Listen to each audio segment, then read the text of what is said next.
Si tu es entrepreneur et si tu fais des produits, tu dois avoir envie de faire un produit que tout le monde veut. Le produit entre guillemets de tes rêves. Et donc ça tombe bien parce que dans cette vidéo, je vais te donner les astuces et les méthodes pour faire le produit rêvé. Donc ici, je vais te détailler toutes les actions par lesquelles tu dois passer et qui t'aideront à avoir un très bon produit que tes consommateurs s'arracheront. Et donc, ce sera ton produit rêvé. Donc, si tu souhaites connaître toutes ces astuces, reste jusqu'à la fin de cette vidéo. Bienvenue sur WMBM Industrie, moi c'est Paul Guérin et si tu es sur la chaîne qui te parle de développement produit, de mindset et de tout ce qui peut te permettre de créer ton entreprise et de la scaler, c'est-à-dire de la faire évoluer.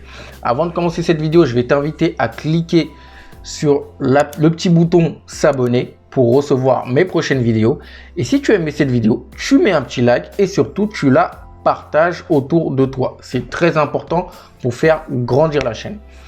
Aujourd'hui, je vais te donner 5 astuces pour te permettre d'avoir et de construire, de fabriquer le produit rêvé. Et ça, c'est très important. Déjà, on va commencer par définir ce qu'est le produit rêvé. Qu'est-ce que c'est qu'un produit rêvé? Un produit rêvé répond à plusieurs caractéristiques. Le premier, c'est un produit qui répond à un besoin, à une demande. C'est-à-dire qu'il faut qu'il y ait un besoin, une demande sur le marché. Ça, c'est la première caractéristique d'un produit rêvé. Le second produit rêvé, la seconde caractéristique, pardon, c'est que ce soit un produit qui soit acheté au bon prix. Troisième caractéristique, à la bonne qualité. Quatrième caractéristique, que ce produit soit compris par ton client et qui rassemble, c'est-à-dire un produit qui est capable de créer une communauté. Si vous regardez par exemple Apple et Samsung, il y a les pro Apple et les pro Samsung. Et forcément, les pro Samsung sont des anti-Apple et les pro Apple sont des anti-Samsung. Donc, ce sont des produits qui créent des clivages. Et si tu veux un produit rêvé, il faut faire des produits qui soient capables de créer des clivages et donc une vraie communauté. Parce que de toute façon, on va parler de vous et tant qu'on parle de vous en bien ou en mal, c'est une très bonne chose. Donc voilà ce qu'est un produit rêvé, je répète, qui remplit un besoin, acheté au bon prix, à la bonne qualité, qui crée des clivages et une communauté. Et surtout que ce soit un produit qui soit compris, c'est-à-dire que votre client doit comprendre l'utilité de votre produit. Alors maintenant, quelles sont les méthodes, quelles sont les astuces à adopter pour créer ce produit rêvé là? La première astuce, ou la première méthode que tu dois utiliser, c'est de valider ton concept produit. Valider son concept produit, c'est très important. Et pour cela, tu dois faire par exemple une étude de marché, tu dois faire une étude de la concurrence, tu dois faire vraiment une étude sur ce qui s'est passé sur ton marché et surtout tester ton idée. Ça, c'est très important pour tester ton idée, pour vérifier s'il y a de l'attraction. J'en ai déjà parlé dans différentes vidéos et tu peux également le retrouver dans la checklist pour trouver tes fournisseurs. Je l'ai mise dedans. Donc ça, c'est la première étape. La seconde étape va être de dresser tout simplement les caractéristiques techniques commerciales de ton produit. C'est quoi la couleur? C'est quoi la taille? C'est quoi les matériaux que je vais utiliser? Où est-ce que je veux sourcer mes produits? Toutes les caractéristiques sont nécessaires et ces caractéristiques-là doivent répondre aux besoins de ton consommateur. Pareil, si tu as fait dans ton étude de marché un produit et les consommateurs te disent par exemple pour un produit cosmétique, j'aimerais que mes cheveux soient plus lisses, il faut faire des caractéristiques pour que ton produit puisse permettre de lisser les cheveux. C'est un exemple. Donc ça, c'est la seconde étape. Les caractéristiques techniques, il faut les lister. Troisième étape, c'est la préparation à la recherche fournisseur et également la réglementation. Préparation à la recherche fournisseur, ça, je ne vais pas m'étaler dessus. C'est pareil, c'est présent dans la checklist. Donc, il faut faire le cahier des charges, il faut faire le contrat de confidentialité, etc., etc. Mais il faut aussi regarder la réglementation. Qu'est-ce que la réglementation dit sur mon produit? Quelles sont les normes de mise de produits sur le marché? Ça, vous devez le regarder par exemple si vous êtes en France ou peu importe, ça s'applique dans tous les pays. Ça, c'est la troisième étape.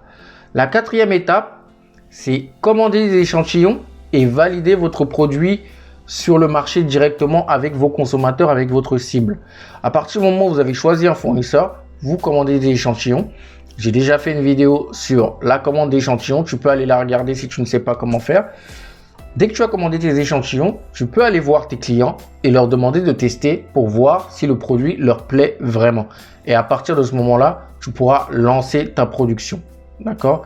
Et la dernière chose, c'est la communication. Mettre en place une stratégie de communication. Ça, c'est la dernière étape. Si tu n'as pas de stratégie de communication pour ton produit, personne ne va savoir que ton produit il existe, même si c'est le meilleur produit du monde. Il faut que tu communiques sur ton produit et il faut que tu aies une vraie stratégie de communication.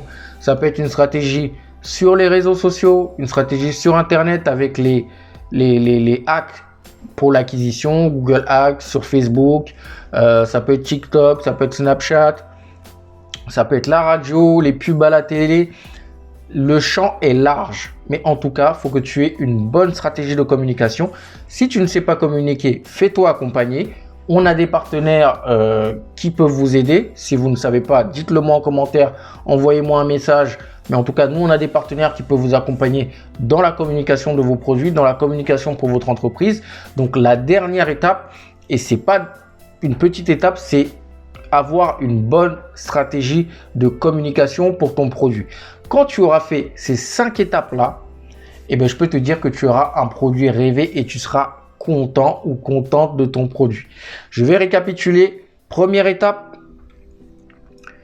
la preuve de concept. D'accord? Donc, vérifier qu'il y a une attraction, vérifier que votre produit fonctionne, valider le concept produit. Seconde étape, les caractéristiques techniques. Vous devez les dresser et faire en sorte qu'ils répondent aux besoins de vos futurs consommateurs. Troisième étape, la préparation et le sourcing fournisseur. Quatrième étape, commande d'échantillons et vérification avec les consommateurs. Et la dernière étape, avoir une bonne stratégie de communication. Donc voilà ce que je voulais partager aujourd'hui avec toi. Donc voilà les 5 étapes pour fabriquer, construire ton produit rêvé. Donc si tu suis ces étapes-là, je te garantis que tu réussiras et tu seras fier de ton produit et ce sera un produit qui sera énormément demandé sur le marché. Donc dis-moi en commentaire, toi, où est-ce que tu en es, quelle étape tu as déjà commencé à suivre, quelle étape il te reste à faire et dis-moi aussi si tu as besoin d'aide, on peut t'accompagner dessus. Certaines étapes sont présentes dans la checklist que j'ai mis, que je te mets en description, que tu peux télécharger gratuitement. Pour le reste, si tu veux aller plus loin, n'hésite pas à venir nous voir à travers WMBM Industrie ou la boîte à fournisseurs. On t'accompagnera pour sortir ton produit et pour réussir ton projet. La semaine prochaine, on se retrouve pour une nouvelle vidéo, un nouveau thème. N'oublie pas de me suivre sur les différents réseaux sociaux et surtout de partager cette vidéo à un entrepreneur. D'ici là, porte-toi bien et n'oublie pas que nous sommes tous des multi-billionnaires Mind. Bye.